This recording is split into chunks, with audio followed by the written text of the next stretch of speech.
Today what I'm gonna do, I'm gonna draw the clavicle, the scapula. The scapula is one of the bones of the shoulder girdle. We have the clavicle and then we have the scapula. Now, the clavicle is positioned anteriorly, anterior to the thorax, and the scapula is positioned posterior to the thorax. I want to draw here the scapula from two different views. Well, actually will be three different views, but using basically two planes. We are going to use the frontal plane and the sagittal plane to represent the scapula. On the frontal plane, I'm gonna show you the posterior and the anterior view of the scapula, and on the sagittal plane, I will show you the lateral view of the scapula. I'm gonna use this pen here, which is a Crawford and a black fine line pen, and yeah. So I would like to position the camera. If I put the camera this position here, let me just see. Okay, it will be this position.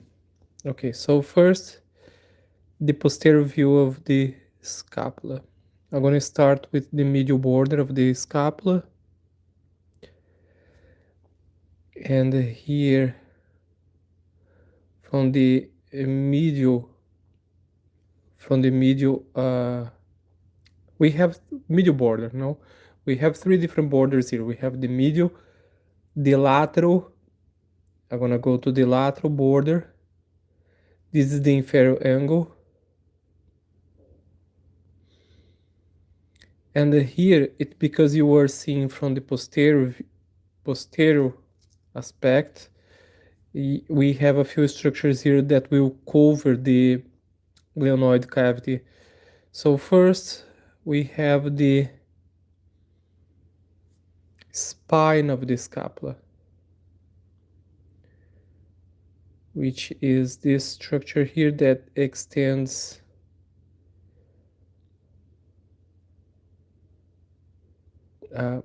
from the medial to the lateral aspect, and it's actually a bone protuberance that also extends from anterior to posterior. So here we have this structure, and one thing that you notice is that at more towards the lateral end, it widens and then forms the acromion. Here we have the acromion. And here we have the glenoid cavity. Okay? The glenoid cavity. Actually, the glenoid cavity is this surface, okay, that will articulate with the head of the humerus. Here we are going to find the lateral angle as well, the lateral angle of the scapula. Here we have another important structure that I'm going to talk when I draw from the anterior view. Here we have this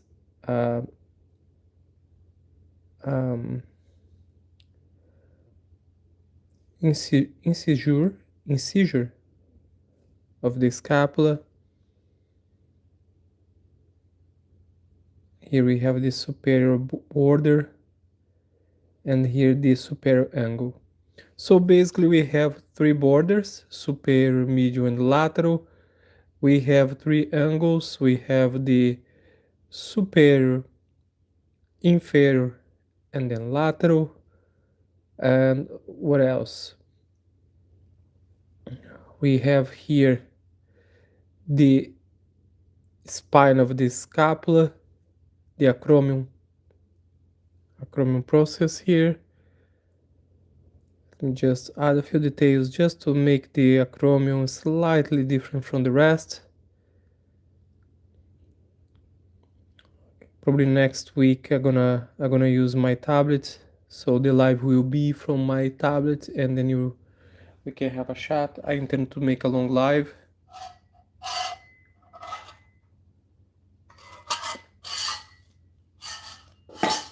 And now here we have the Chromium process, which I also intend to change and add a few details here, just to differentiate from the rest. Maybe some hatching here to show the how the bone changes the angle, the trajectory. Here we have the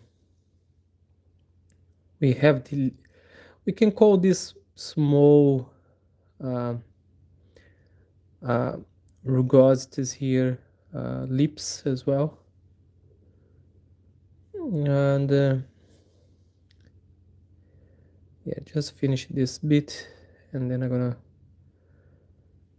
gonna move to the next part. So here we have the infraspinous fossa, and here we have the supraspinous fossa. They are important, but I'm gonna mention for what during the shorts that I'm gonna make for this channel.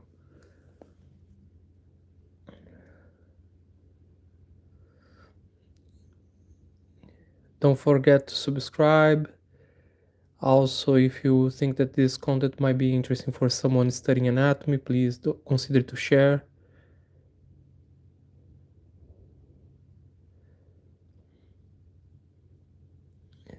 And let me know in the comments,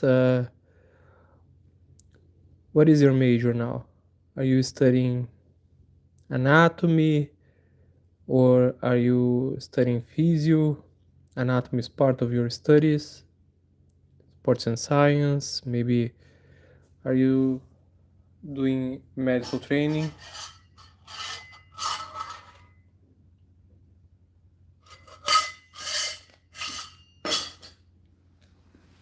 Just let me know about your major, and then in the future I'm gonna adapt the content to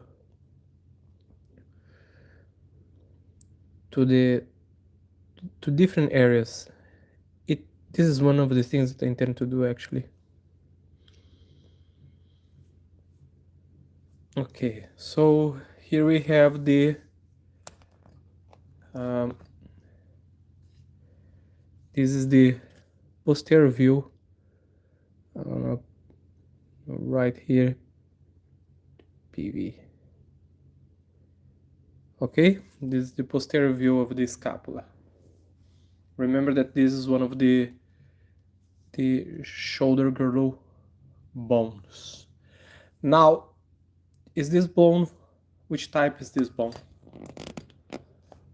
Which type do you reckon is this bone?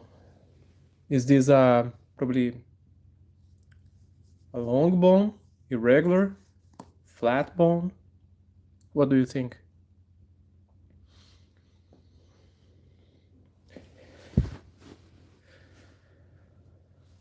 Okay, so let me just change something to see. No, it doesn't look good. Just exploring here a few the tech stuff of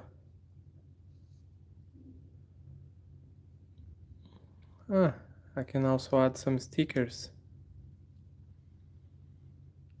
And maybe a Q&A. So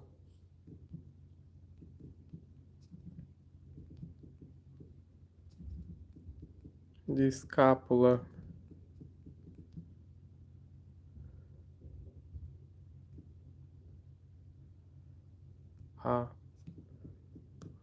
Long bone, flat bone,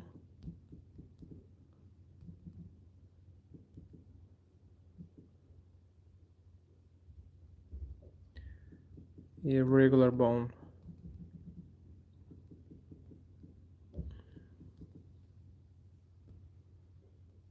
Okay, I'm gonna leave this question here, and let's see how many votes we having here during this live.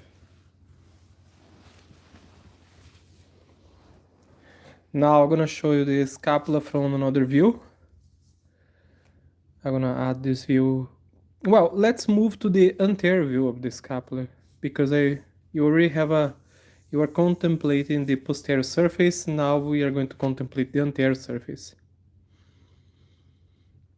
So I'm gonna start with the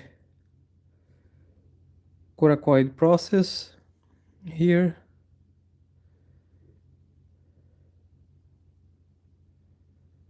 Okay, here is the coracoid process.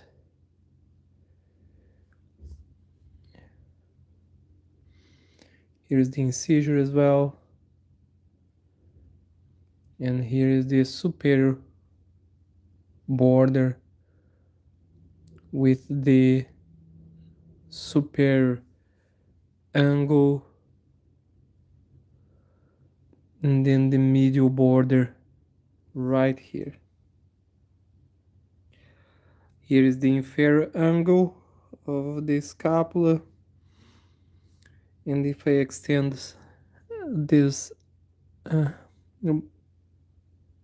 border laterally, this is actually the lateral border.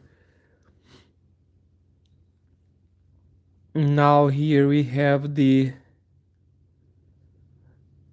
neck of the scapula, which is this area here, and here we have the glenoid cavity. Okay.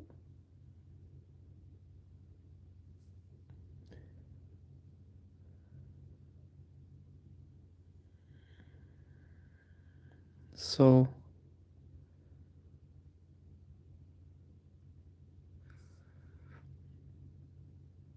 yeah, this is the anterior view of the scapula. And here is the acromion process that can vary in size, shape.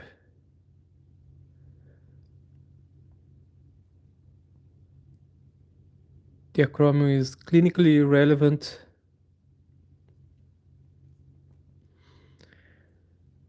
especially in cases of rotator cuff tear or supraspinatus tear.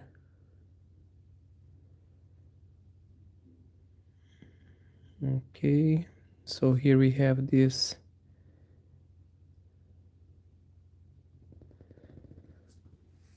structure here that is the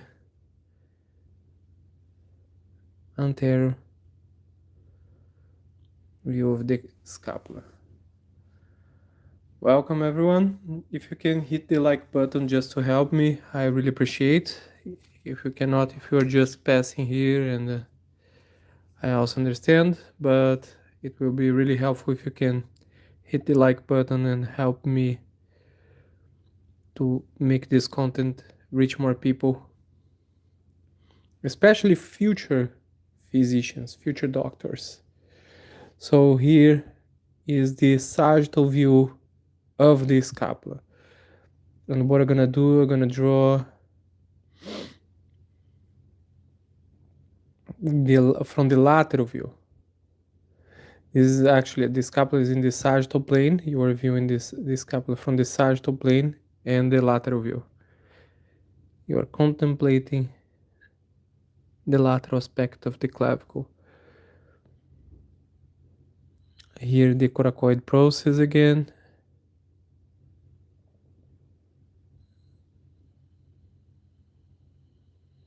Yeah, and here is the acromion. Now we have this part here, the tubercle, infraglenoid tubercle, which is located here. I'm gonna mention the role of this tubercle during one of the shorts. Here is the lateral margin or lateral border of the scapula, and you can see that the scapula has this shape where the concavity is facing anteriorly, So there is a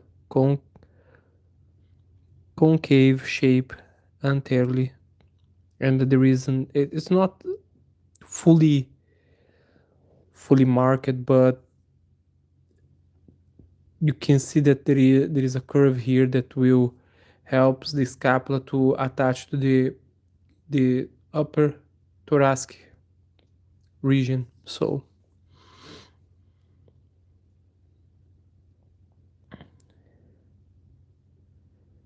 again, if you can help me, just hit the like button. Don't forget to subscribe for more content like this. Probably next week I'm gonna make a long live, a very long live, guys, a very long live where I'm gonna cover the whole clavicle. You already getting some bits here and there during the shorts, but I'm gonna make a full video where you're going to have the whole content of the clavicle in one video, which is great actually, especially if you like to watch long videos. But if you are not the kind of person that like long videos, we also have the shorts, and you can use the shorts as well for specific topics related with anatomy. Um, for the next month, the whole month of January, the focus of the channel will be share everything about the upper limb, everything about the upper limb, and maybe we can explore further topics, no,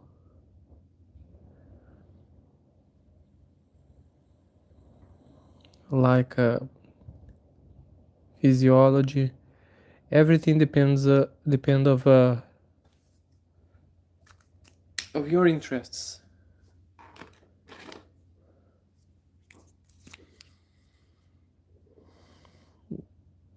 But your participation is extremely important. If you want to call your friends, maybe you just want to draw, take a moment to draw as well, and learn a bit more about anatomy. I personally do a lot of drawings as well. Well, I mainly like teaching anatomy using illustrations, but I know that this is not practical, to be honest, especially if you teach in an academic environment. But this is my favorite way, is more classical, I know.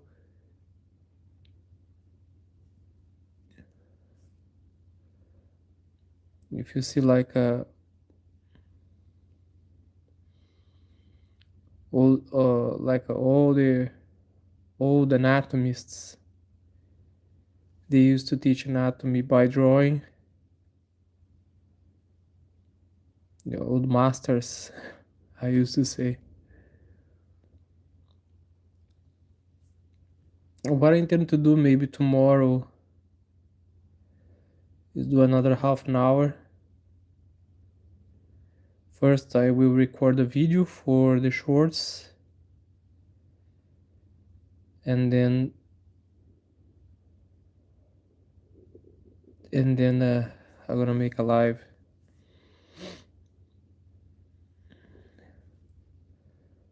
I'll try not to take too long, because I also working on other projects, but I want to keep this more regular. I know that I'm not being consistent with the videos here on YouTube, but I need to change my mindset as well. It's much more about the mindset. Sometimes you know, guys, you probably experienced this. You have the time to do the thing, but you just procrastinate. You do other stuffs. And this is killing your time, killing your progress. This is something that is happening with me, with this channel. If I have the opportunity of chat with you and maybe at the same time have a chat, teach, this helps me to progress, because this is also a kind of business, no?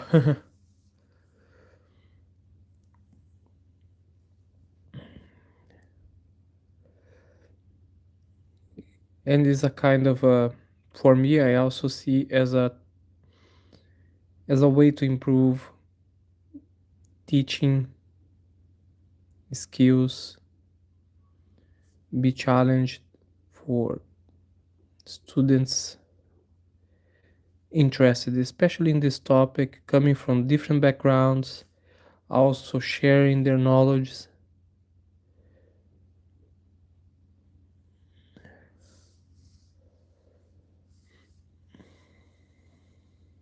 But I also would like to know what you think about this kind of method of illustration, because I was planning to do something more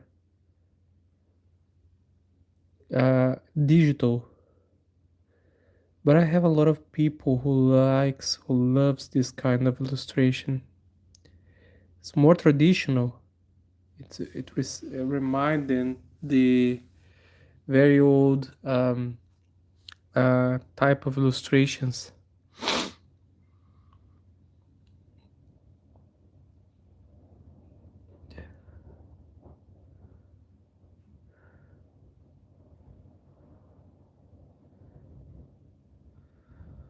Okay, so I'm gonna finish here. Time to wrap up. So this is a very basic and quick demonstration of the scapula. We have here the posterior surface, anterior surface, and then the lateral border. This one in the sagittal plane, and these two here on the frontal plane. Now, structures. We have here the medial border, inferior angle, lateral border. This one is the lateral angle, superior border, superior angle. Here we have a bone protuberance that will project posteriorly, which is this one here, and this one is the spine of the scapula. Okay, we have the spine of the scapula that extends medially and blends with the medial border, and we have another part of the spine of the scapula that extends laterally, and you will see here this more prominent bone protuberance called acromion, which is also here, which is also here. Then we have here another bone structure called the coracoid process. We have here the incisor, the scapula incisor. I'm gonna mention about why we have this structure here. We have a reason, okay? We have a reason why we have this structure here. We have a reason for having the acromion, for having the coracoid process, for having the spine of the scapula separating the superior, the supraspinous fossa from the infraspinous fossa. Okay, everything was designed for a specific function, and we need to understand this design to then complement with the structures that will fill this bone here. Well, and then we are going to understand the function of these structures. Then we have here the anterior view of the scapula. We have this one is the fossa fossa of the scapula, and scapula fossa, or yeah, I think that fossa subscapularis as well. Fossa subscapularis, I think that is the most common name because of the subscapularis muscle. Okay, we have another muscle here called subscapularis muscle, and again we are going to mention about this muscle when I talk about the rotator cuff. Here we have again the superior border and angle, medial border, inferior angle, lateral border, lateral angle. Okay, coracoid process and acromion process. Here we have the neck of the neck or of the scapula. Okay, we have the neck of the scapula here, and here we have the glenoid cavity, as you can see here, and the other structures that compose the scapula that I already mentioned. We have the posterior face, posterior surface, anterior surface, and then we have here the tuberculum infraglenoid and the supraglenoid here. Supraglenoid tubercle, infraglenoid tubercle. Okay? Okay, this is the scapula. My next drawing will be the humerus. And I hope to see you again here next time. Don't forget to follow me. And that's it for today. See you next time.